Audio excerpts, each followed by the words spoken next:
এদিকে ভারত বলছে তাদের চেয়ে বেশি কেউ বাংলাদেশের মঙ্গল চায় না। বুধবার দিল্লিতে এক সম্মেলনে কথা বলেন ভারতের পররাষ্ট্রমন্ত্রী এস জয়শঙ্কর। বাংলাদেশে দ্রুত নির্বাচন হবে এমন আশাবাদও জানান তিনি।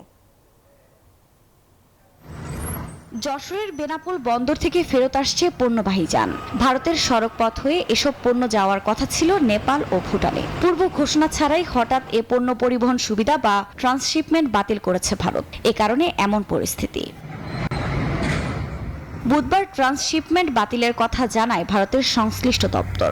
একই দিনে দিল্লির নিউজ 18-এর ফ্ল্যাগশিপ রাইজিং ভারত সামিট 2025-এর সম্মেলনে এ বিষয়ে কথা বলেন দেশটির পররাষ্ট্রমন্ত্রী এস জয়শঙ্কর। দাবি করেন ভারতের চেয়ে বাংলাদেশের ভালো আর কোনো দেশই চায় না। Our relationship with Bangladesh for historical reasons is a very unique relationship. It's a very fundamentally a people to people. Bundle থাকলে প্রতি সেনমানিতে টাকা বাঁচবে। বিকাশ সেনমানি বান্ডেল কিনে জিতুন প্রতি লেনদেনে। Connect.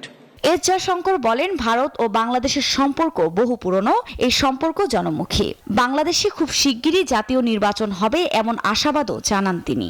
I think we were very open about sharing those concerns. Again, as a country which no country wishes Bangladesh well more than us. কদিন আগেই বিমস্টেকের শীর্ষ সম্মেলনের ফাঁকে দ্বিপাক্ষিক বৈঠক করেন দুই দেশের সরকার প্রধান।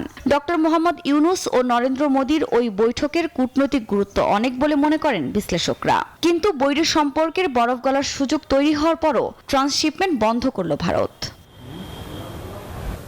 আফরিন মৌ, নিউজ 24।